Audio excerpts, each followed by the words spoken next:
Assalamualaikum warahmatullahi wabarakatuh. Waalaikumsalam. Waalaikumsalam warahmatullahi wabarakatuh. Oke, kali ini kita mau bikin podcast tentang Timur Tengah. Di sini udah ada dua pembicara, yaitu ada Bang Lutfi Ali dan Kak Bella. Em, kita langsung aja ya. Nah, podcast kali ini itu kita mau membahas tentang wilayah di Timur Tengah, yaitu Arab Spring. Nah, sebagai prolog, jadi Arab Spring ini pada tahun 2011 itu merupakan sebuah fenomena baru di Timur Tengah. Lalu Arab Spring ini merupakan demonstrasi yang terjadi di beberapa wilayah negara Timur Tengah seperti Arab dan Sudan. Langsung ke pertanyaan aja. Jadi karena ini terjadi di beberapa wilayah negara Timur Tengah, sebenarnya makna dari kejadian Arab Spring ini bagi negara di wilayah Timur Tengah tuh apa sih sebenarnya gitu? Aku mau dari Kak Bella dulu deh. Alhamdulillah. Oke, jadi aku mau kasih tahu ke kalian ini gimana pandangan aku ya. Jadi makna Arab Spring ini sebenarnya tergantung dari kacamata dan perspektif kita sendiri. Kalau menurut aku, dengan adanya Arab Spring ini malah membuka peluang baru bagi Timur Tengah untuk bisa mengenal negaranya sendiri dan ada turut andil dari masyarakat. Intinya, Arab Spring ini malah membuka pikiran kita bahwa negara-negara Timur Tengah yang biasanya pemerintahnya menggunakan sistem otoriter dan masyarakat harus patuh terhadap aturan tersebut. Jadi karena mereka harus patuh, mereka nggak bisa ngapa-ngapain. Kalau mereka ngelawan, ya pasti mereka akan mendapatkan hukuman ya. Nah, ternyata karena adanya Arab Spring ini, perlunya ada demonstrasi yang dilakukan. Intinya mereka tuh bisa kok dan punya hak untuk membela diri kalau sebenarnya negara aku nih lagi nggak baik-baik aja. Perlu banget dibenahi dengan cara apa? Ya berdemonstrasi. Setidaknya hak suara kita itu bisa didengar oleh pemerintah. Dan ini tuh adalah salah satu wujud bagaimana persatuan yang ada antar masyarakat, serta terlihat bagaimana nih kepedulian masyarakat itu sendiri dengan apa yang terjadi terhadap negaranya. Salah satunya yang bisa ditimbulkan adalah dengan menumbuhkan rasa nasionalisme dalam diri. Jadi menurut aku ya, untuk acuh terhadap satu isu yang bukan hanya dialami satu pihak itu sulit banget untuk digerakin. Kayak gini, misalnya hidup aku nih udah enak, udah sejahtera pokoknya, nggak ada masalah yang ngeribetin. Pokoknya intinya aku nih orangnya ignorance banget. Nah, kan banyak orang yang kayak gitu, tapi karena adanya demonstrasi ini jadi membuat orang itu yang kayak aku mikir kalau sebenarnya sekeliling aku ini lagi ada masalah loh dan aku harus bantu walaupun aku nggak mengalami hal yang mereka alami. Setidaknya rasa kemanusiaan itu tuh bisa muncul. Nah, dengan adanya Arab Spring ini, kedua belah pihak, antar pemerintah dan masyarakat, bisa belajar pentingnya untuk mendengar hak masyarakat. Dan negara di Timur Tengah, khususnya pemerintah, itu juga mereka tuh bisa sadar gitu dan mengevaluasi diri mereka dan menyadari kalau sebenarnya negara aku ini lagi nggak baik-baik dan aku tuh harus mengevaluasi gimana sih kinerja aku dan apakah masyarakat aku ini udah senang, udah sejahtera dengan apa yang sudah aku lakukan di masa jabatanku ini. Kalau Lutfi gimana? Berarti kamu menyetujui bahwasanya Arab Spring itu uh, membawa manfaat bagi Liga Arab atau wilayah-wilayah yang ada di Arab, memberi Aku manfaat berarti. menyetujui itu. Aku Menyetujui. menyetujui adanya manfaat ini. Kalau bukan karena ini, mungkin hingga saat ini rezim otoriter tuh bakalan selalu ada. Oke, aku masuk ya. Iya. Kalau menurutku sih Arab Spring ini memang bertujuan untuk menjadikan demokrasi yang ada di wilayah Arab. Tapi masyarakat maupun pemerintahan mereka ini kan masih terbawa dengan sifat otoriternya tersebut. Jadi kayak masih kaget lah, masih kaget ternyata demokrasi ini seperti ini, memunculkan demonstran besar-besaran, penggulingan kekuasaan, dan lain sebagainya kan. Nah, malah justru Arab Spring ini menurutku seperti kaum dari pemerintahannya sendiri mereka takut kalau mereka membuat kebijakan itu takut nggak cocok dengan masyarakat, sedangkan masyarakat bisa terjun ataupun mengkomplain langsung ke pemerintahannya tersebut. Makanya sering terjadi pergantian pimpinan karena adanya awalan demokrasi tersebut. Sekarang dibandingkan dengan dulu sistemnya dia otoriter yang malah dapat mensejahterakan rakyatnya, justru malah demokrasi ini membuat mereka semakin mundur kembali malah, Bel. Kalau menurutku ya, karena di Arab itu kan orang-orangnya pemikirannya keras-keras. Dalam artian mereka antar satu individu juga sering ngotot-ngototan masalah argumen. Nah, terus bahayanya kalau di sana itu yaitu kudeta mereka, penggulingan-penggulingan seperti itu kan menjadikan sistem pemerintahannya itu tidak stabil. Karena bisa setiap baru berapa bulan sekali tidak cocok diganti, tidak cocok diganti. Nah, di situ mereka masih belajar bahwasanya oh ternyata demokrasi itu seperti ini, cara menyampaikan aspirasi itu seperti ini. Seharusnya justru malah dengan adanya demokrasi kan bisa terrealisasikan lebih gampang, lebih mudah daripada di saat waktu pemerintahan otoriter kayak gitu. Nah, terus beberapa wilayah di Arab itu ya masih walaupun udah adanya Arab Spring ini, tetapi mereka masih banyak yang angka kemiskinannya masih tinggi, penganggurannya masih tinggi, kemanusiaannya juga masih rendah. Itu kan masih belum ada, walaupun progresnya mungkin sempat ada, tapi untuk sekarang masih belum terlihat. Menurutku kayak gitu, Bel. Masih belum cocok lah untuk wilayah di Arab tuh. Oke, aku mau masuk ya. Tadi menarik sih, dari Kak Bella sendiri menyetujui adanya Arab Spring ini. Lalu dari Bang Lutfi sendiri enggak gitu karena ada beberapa faktor gitu.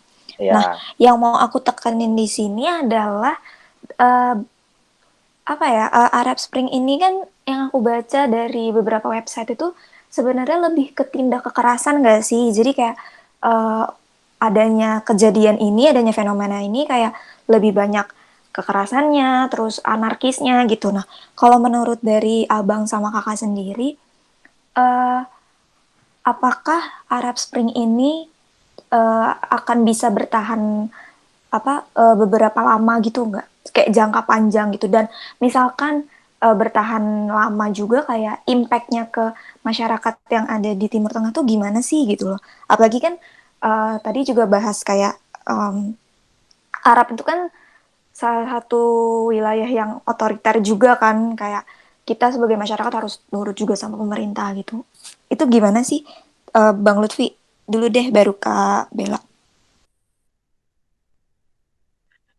tujuannya dibuat Arab Spring kan untuk kayak merangkul wilayah-wilayah yang di Arab Saudi, terus memajukan kan kayak memperbaiki ekonomi, terus yaitu munculnya demokrasi, maksudnya masih proses itu. Lah, kalau menurutku kalau masih terus-terusan seperti ini, tidak ada penjelasan yang jelas tentang demokrasi di wilayah sana, otomatis masyarakat pun akan selalu seperti itu. Dalam artian demokrasi itu kan memang bebas berpendapat.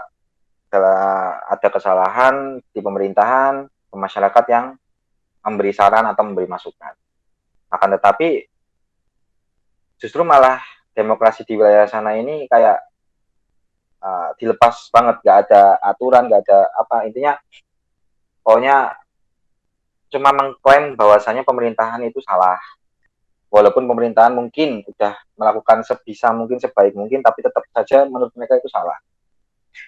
Kalau hal ini terjadi terus, ya mau nggak mau tidak ada perkembangan, malah justru semakin semakin buruk demokrasi yang terjadi di wilayah Arab ini.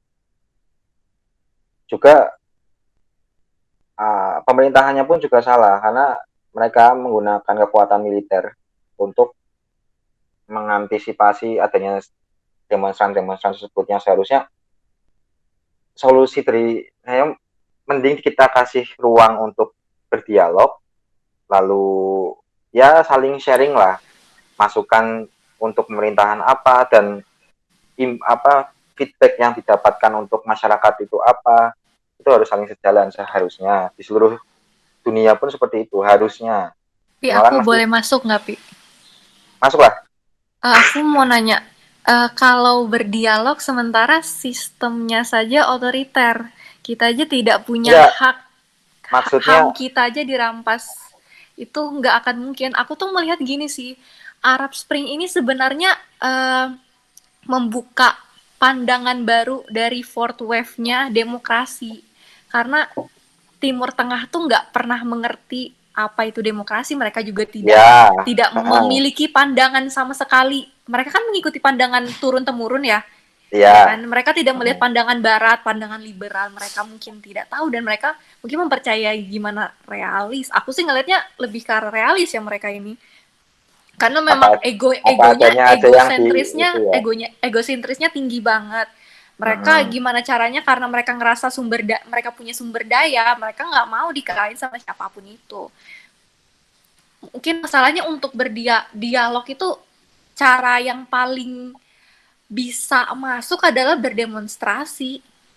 Udah. Enggak, Karena kayak apa? Masuk ya, Bel ya? Kalau okay. Kayak gini, maksudnya kan dulunya memang mereka kan menggunakan otoriter. Lah, semenjak ada Arab Spring kan ingin mencoba menggunakan sistem demokrasi. Nah, maksudnya mumpung masih di awal-awal lagi menaikkan sistem demokrasi ini, seharusnya kan pemerintah berpikir bahwasanya ayolah diajakin dialog bersama, siapa tahu masukan dari masyarakat yang lebih cocok daripada pemikirannya pemerintah, ya kan? Karena lagi belajar untuk berubah dari otoriter menjadi ke demokrasi.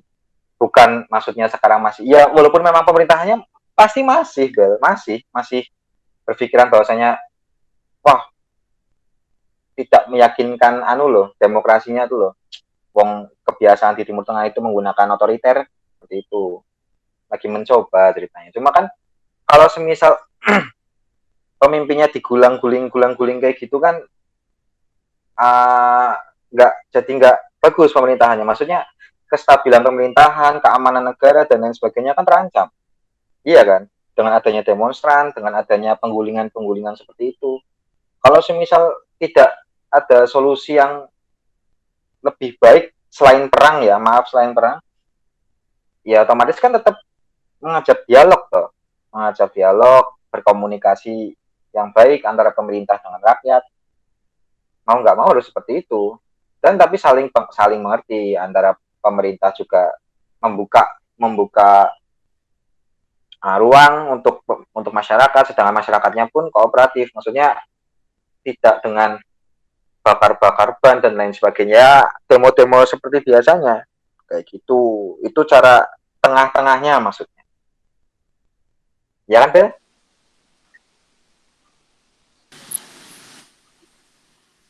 Bisa. Oke. Tapi aku memang belum menemukan. Aku dengar pendapat kamu juga, intinya kita berdua nih belum menemukan solusi yang pasti kan, karena Arab Spring udah terjadi. Sudah dimulai. Cuman aku melihatnya kalau tidak ada Arab Spring, mungkin Timur Tengah masih seperti itu. Mungkin pemerintah rezim seperti Presiden Libya tuh mungkin dia masih enak-enak aja, dan bisa jadi malah keturunannya yang menjadi presiden kan, malah makin memperparah menurut aku. Cuma di Arab Spring juga yang membuat juga dulunya pun mereka menggunakan sistem otoriter. Maksudnya pastilah mereka membuat Arab Spring ini punya tujuan tertentu, tujuan khusus, ya kan? Kayak salah satunya negara-negara Barat mungkin mengajak mereka untuk membuat Arab Spring dan mengelola minyak, karena Timur Tengah kan ekonominya cuma kepatok sama minyak, paling banyak sumber daya minyaknya. Jadi ya itu, semua sistem mereka ini pasti ada tujuan tertentu ke. Iya dah sih, maksudnya ada positif negatifnya. Mau Arab Spring membela rakyat dan lain sebagainya, atau meningkatkan ekonomi dan lain-lain, cuma kan tetap yang senang yang di atas, yang punya Arab Spring, yang menggabungkan wilayah Arab, karena masyarakatnya masih tetap seperti itu, masih angka kemiskinan dan pengangguran, kematian, kemanusiaannya masih kurang banget. Karena akhirnya menjadi konflik pribadi, menjadi konflik di negara itu sendiri antar saudara, perang kan seringnya di Timur Tengah. Nah itu. Oke, aku coba masuk ya. Ya. Dari tadi kayaknya pusing banget tuh. Yang satu demonstrasi, yang satu agree, yang satu enggak, yang satu pengen pakai secara musyawarah kayak kekeluargaan yang kita bisa ngomong bareng-bareng, yang satu kayak lebih enak demonstrasi deh, soalnya kan udah nggak ada upaya lagi nih gitu kan, karena yang berkuasa yang di atas. Nah, aku mau tanya di sini karena tadi Bang Lutfi sempat nyinggung terkait Arab Spring ini kan banyak, maksudnya kayak yang menyatukan Arab Spring ini, berarti dia apa nggak tahu tuh masyarakatnya kayak gimana pas lagi demonstrasi kayak gitu-gitu kan, kayak anarkisnya dia nggak tahu, terus masyarakat miskinnya juga dia nggak tahu karena yang berkuasanya yang di atas gitu kan Bang. Nah, kalau dari perspektif dunia internasional nih, dalam dunia internasional tuh melihat Arab Spring ini gimana sih gitu?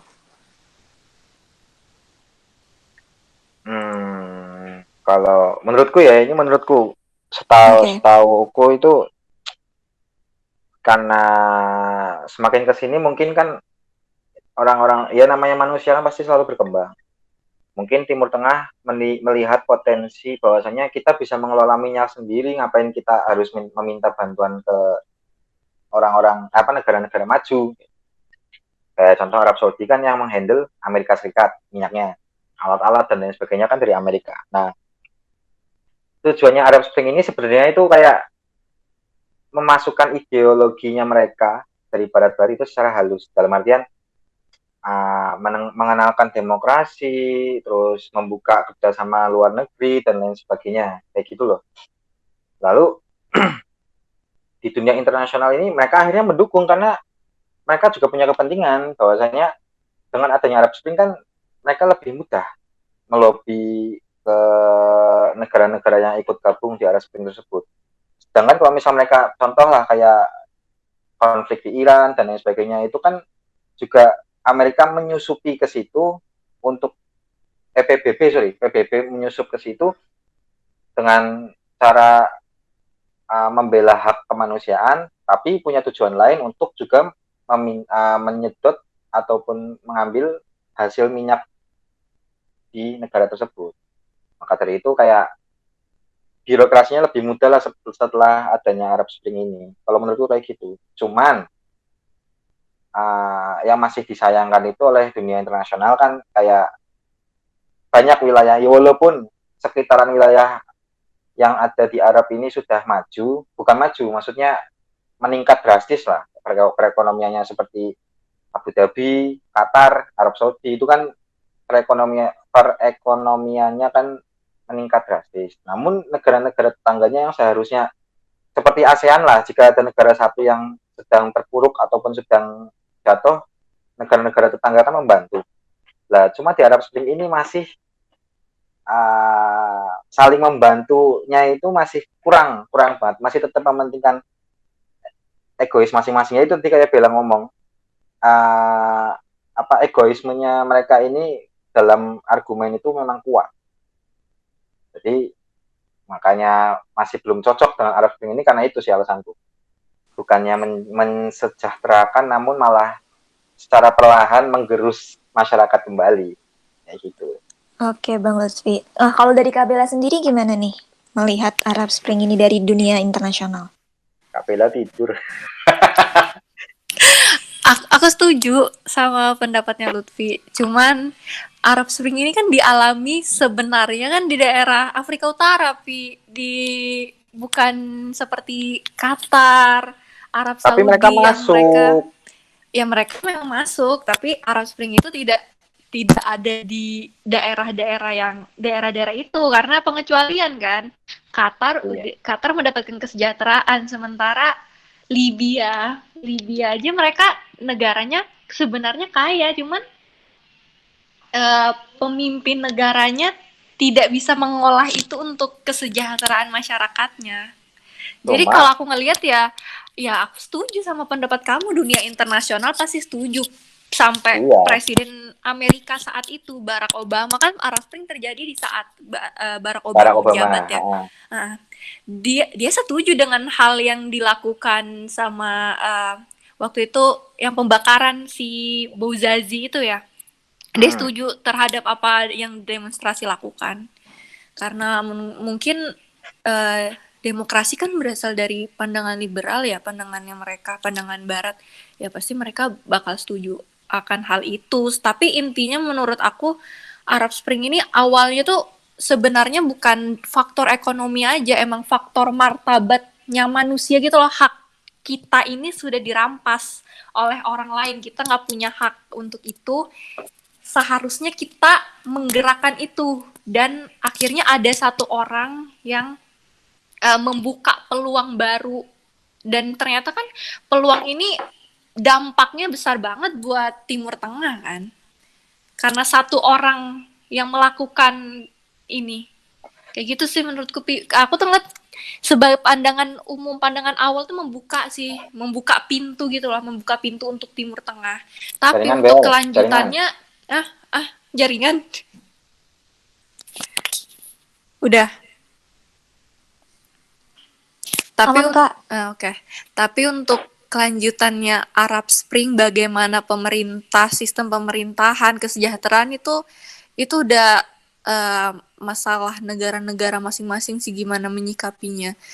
Kita nggak bisa bilang itu salah juga adanya Arab Spring. Kita juga nggak bisa bilang maksudnya nggak bisa dibenarkan juga Arab Spring ini apa mensejahterakan. Toh kita mengalami sendiri kan, negara kita ini apa bedanya juga kita mengalami Arab Spring juga sebenarnya di tahun 1998, tapi sampai sekarang sebenarnya kan intinya sama saja, kesejahteraannya aja yang belum didapat, tapi peluang untuk demokrasinya memang sudah terlihat, cuman sistem yang diterapkan Timur Tengah memang belum terarah seperti bangsa-bangsa Barat, seperti itu. Cuma masuk ya Bel ya. Cuma pendiri Arab Spring tersebut juga kan dari negara-negara adik kuasa di wilayah Arab kan. Kayak Arab Saudi, Qatar dan lain-lain kan mereka yang ikut andil. Nah, makanya negara-negara yang mungkin lebih kecil dari mereka ini itu yang masih banyak tertindas, kayak apa tadi? Libya, Iran dan lain sebagainya kan tertindas akhirnya karena ya itu mereka cuma modal itu, cuma tidak punya alat lah, mau gimana kasarannya loh kalau untuk ekonomi ya, untuk perminyakan. Dan ya itu dari awal mereka yang bentuk itu, makanya kayak mau nggak mau ya sama aja kayak ASEAN kan, maksudnya yang punya wewenang di situ yang bisa memberi kebijakan kayak gitu loh Bel, maksudku. Dalam artian kayak misal contoh kayak ASEAN ada Indonesia dan lain sebagainya yang di paling atas kayak gitu kan, ketua terus dan lain-lain. Nah mereka kan juga sistemnya kalau nggak salah ya setahu kayak gitu, kalau nggak salah itu. Jadi lanjut. Oke. Ya. Aku dari tadi kayak seru banget ngeliatin Bang Lutfi sama Kak Bella dengan opininya masing-masing gitu. Nah, tadi kan udah sempat bahas tentang yang Presiden Libya lah, terus kayak eh siapa aja orang-orang yang ada di apa Arab Spring ini, negara-negaranya gitu. Nah, sebenarnya dampak bagi negara yang di Timur Tengah ini tuh dengan adanya Arab Spring ini tuh apa sih sebenarnya gitu? Karena kan tadi sempat disinggung juga kayak sebenarnya tuh Arab Spring ini tuh kan bukan produknya di timur apa negara-negara Timur Tengah banget gitu karena kan negara di Timur Tengah tuh udah ada yang maju kan kayak contoh Qatar, Arab Saudi, terus Abu Dhabi gitu kan mereka udah lebih perekonomiannya juga udah lebih berkembang selangkah lebih maju dibandingkan negara-negara Timur Tengah yang lain gitu. Nah, aku penasaran nih kayak dampak dari beberapa negara, mungkin bisa negara yang belum ekonominya belum maju apa gimana, tapi yang ada di Timur Tengah dengan adanya Arab Spring itu apa sih gitu? Kak Bella gimana? Aku bisa jelasin dampak secara umum ya, tapi ini pandangan aku sendiri. Menurut Oke. aku mengibaratkan Arab Spring ini adalah perubahan sosial yang Bel. apa? Maaf, maaf. Apa tambah sama kasih satu contoh ya. Maksudnya contoh negara dampaknya kan Arab Spring ini loh. Kasih satu contoh aja. Kan kamu jelasin secara umum. Iya, aku jelasin. Enggak sih, aku milihnya pandangan secara umum, Pi. Kalau mau kamu yang Nah, contoh. Gitu. hmm? Iya, iya, iya. Boleh ya, ya senyamannya aja. Jadi aku mengibaratkan Arab Spring ini seperti free market. Maksud aku sesuatu itu kan bisa berubah karena ada sosial ini yang menggerakkan entah orang yang berbuat sesuatu atau komunitas lain, dan ini semua tuh bisa terjadi karena adanya kemajuan manusia dalam bermasyarakat. Jadi semua itu bisa terjadi ya karena pemikiran masyarakat tuh mulai berkembang dan gampang menyadari sesuatu hal. Nah, ini mencerminkan bahwa Arab Spring tuh membuka pintu awal adanya perubahan baru untuk negara-negara di Timur Tengah. Pasti banyak hal yang berubah, seperti sistem pemerintahan berubah, masyarakat juga bisa lebih berani dan sadar kalau saya itu punya hak loh untuk mengatasi negara saya sendiri. Intinya tuh uh, negara di Timur Tengah tuh belajar untuk tidak bergantung, serta adanya demokrasi ini tuh sebenarnya udah lama muncul sih, kayak isu-isu demokrasi ini sebenarnya udah muncul semenjak adanya organisasi yang dibuat kan sama Arab, yaitu Liga Arab.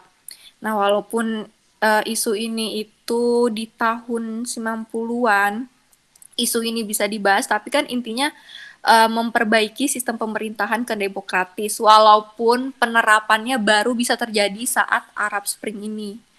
Aku ngambil tuh dampak positifnya sih secara umum gitu. Kalau Pi, kan pasti negatif tuh Pi. Oke, Iya. Bang Lutfi Muka boleh masuk. mukaku kebanyakan negatif ya, Bel ya. Ya, masuk ya. Jadi apa waktu munculnya Arab Spring ini kan pengaruhnya itu langsung kerasa, khususnya di daerah Suriah, Yaman, Libya, dan Irak.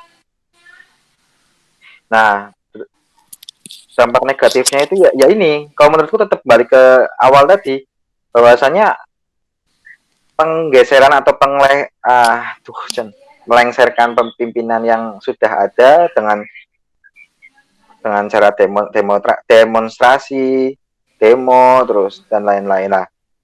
Memang iya benar, cuma adanya demonstrasi tersebut kebanyakan itu kan kayak ada orang-orang tertentu yang mempunyai kepentingan khusus di demonstran tersebut. Contoh lah, Indonesia mesti kamu udah sering kan, Bel, adanya penyelundupan oknum-oknum yang tidak bertanggung jawab di saat demonstrasi dan lain sebagainya. Hal-hal yang kayak gitu itu yang membuat akhirnya demokrasi itu menjadi kurang bagus lah. Yang seharusnya bisa saling menyampaikan pendapat justru menjadi pertumpahan darah. Itu kan yang sering terjadi di Timur Tengah kan. Nah, terus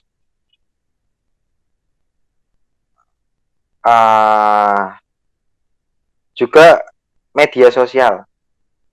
Pengaruh media sosial itu kayak cepet, media sosial kan penyebarannya kan cepet banget. Kayak pemerintah membuat kebijakan apa, langsung belum dicerna secara matang, belum dipikirkan secara matang, hanya sekilas membaca atau melihat kebijakannya itu langsung mendemo tanpa tahu. Nah itu harus adanya komunikasi itu dari pemerintah juga masyarakat itu yang seharusnya loh, maksudnya untuk menjadikan demokrasi yang baik kan seharusnya seperti itu tanpa perlu demonstran ataupun demo yang terjadi di sana itu kayak gitu.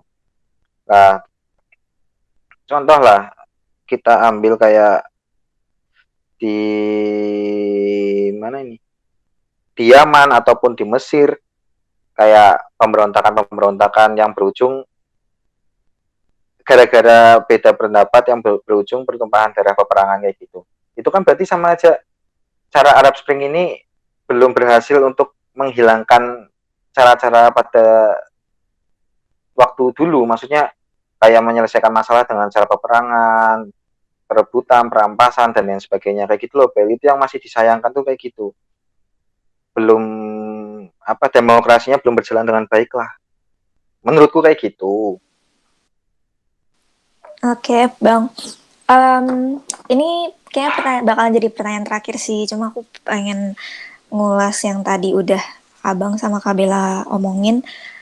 Terkait apa, kan kita tahu ya kalau misalkan Arab Saudi itu dia kaya banget sama pertambangan dan minyak ya, dan itu salah Ya, satu penopang hidupnya lah bisa dibilang kayak gitu untuk negara Timur Tengah, khususnya Arab lah ya. Nah, sebenarnya itu eh apa ya? Aku tuh masih bingung kayak kenapa mereka hmm, apa banyak banget negara yang kayak negara tetangganya itu tidak bisa mengkoordinir hasil alamnya tuh sendiri gitu. Maksudnya kayak kalau Arab kan memang dia punya punya kekuatan sendiri ya untuk mengatur sumber daya alamnya itu. Nah, gimana negara-negara yang lainnya kayak negara tetangga Arab itu mengatur sumber daya alamnya itu sendiri tuh gimana sih gitu loh. Dan juga kan apalagi udah ada kejadian Arab Spring ini kan, kayak apakah hal tersebut menjadi kayak apa ya, diskriminasi nggak sih bagi negara-negara tetangga eh, yang lain gitu loh. Ini pertanyaan terakhir, jadi eh, terserah Abang sama Kak Bella mau jawabnya gimana. Jadi aku persilahkan waktunya buat Abang sama Kak Bella. Terserah siapa aja duluan yang mau jawab. ya, Tapi aku ya, Bel ya. iya. Berarti nanya solusinya ya gimana untuk mengembangkan minyaknya di negara-negara yang masuk di Arab Spring itu. Ya Iya, maksudnya benar.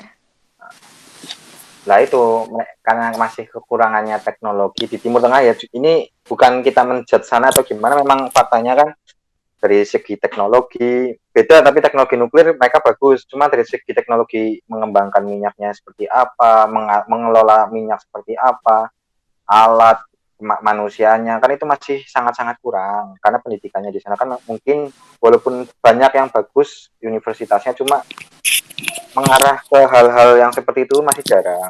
Makanya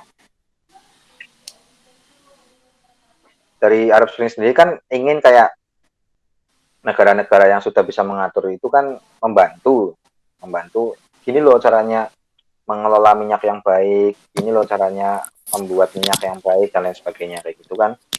Nah, namun di balik itu yaitu balik lagi andil dari negara-negara barat ini, negara-negara maju yang mempunyai keinginan untuk mengambil sumber daya minyaknya tersebut kayak gitu loh.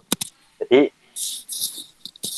harusnya negara-negara ya mengusahakan sendiri untuk mengelola minyak tersebut agar perekonomiannya mereka meningkat. Sama kayak kita ambil contoh kayak Indonesia lah. Kayak di Papua emasnya udah sampai dalam banget kan gunung emasnya. Lah itu contohnya seperti itu karena kita masih kekurangan sumber daya manusia dan sumber alatnya, teknologinya. Menurutku kayak gitu. Makanya mungkin tujuannya Arab Spring ini kan kayak ayolah bareng-bareng ngelola minyak biar kita negara-negara di wilayah Arab ini bisa lebih maju dibanding negara-negara barat. Walaupun ide demokrasi itu dari liberal ataupun orang-orang barat kan yang punya pemikiran seperti itu. Nah itu serba salahnya itu di situ. Itu menurutku sih.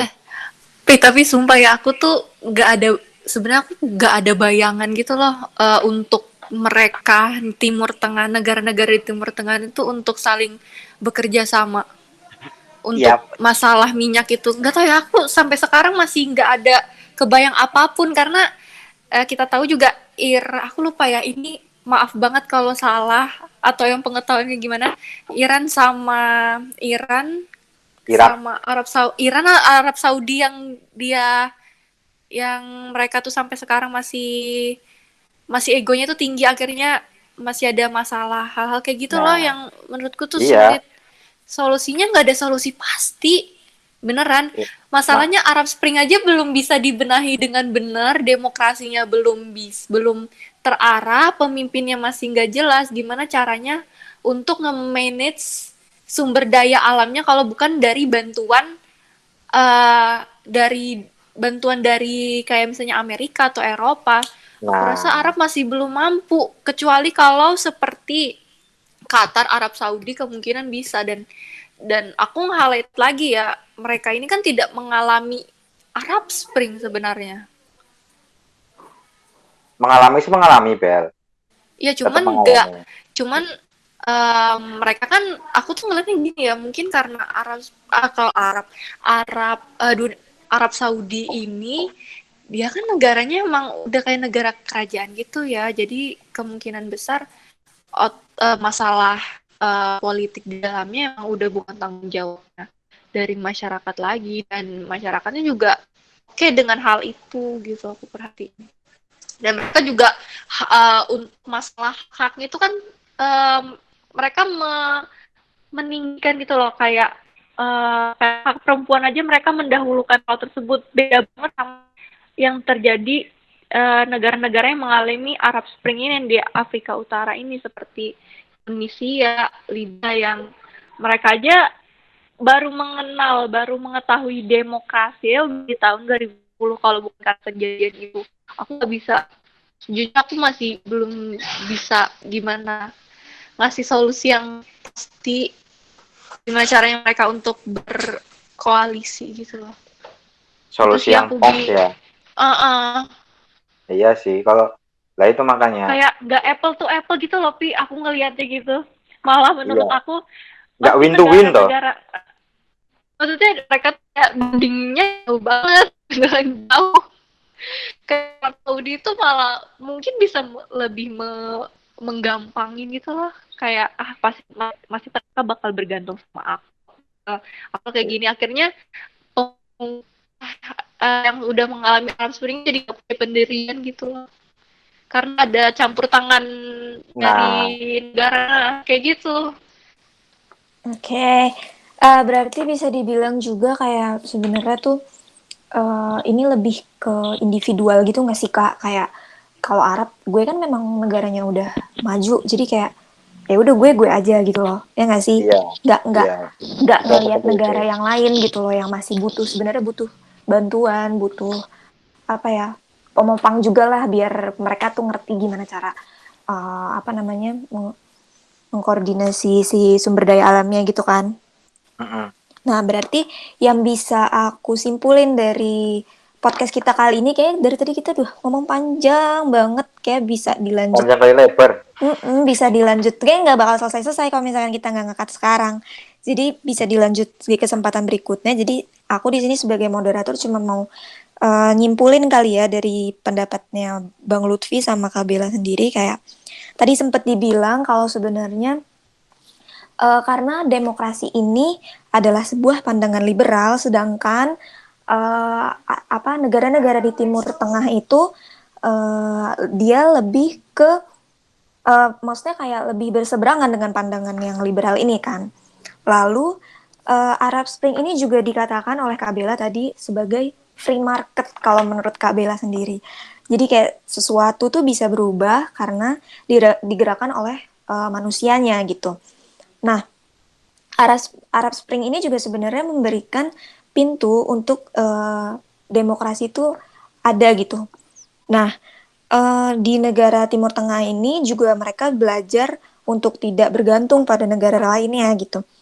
Jadi dalam kata lain kayak eh, negara seperti Arab Saudi juga mengajarkan kayak karena kita punya sumber daya alam sendiri, jadi kita harusnya em, apa ya, mengatur sumber daya alam kita sendiri ya dengan pemerintahan kita sendiri gitu. Lalu kalau dari Bang Lutfi sendiri itu sebenarnya Arab Spring ini eh, harusnya nggak kayak gini loh gitu. Harusnya dia juga punya dampak negatif gitu.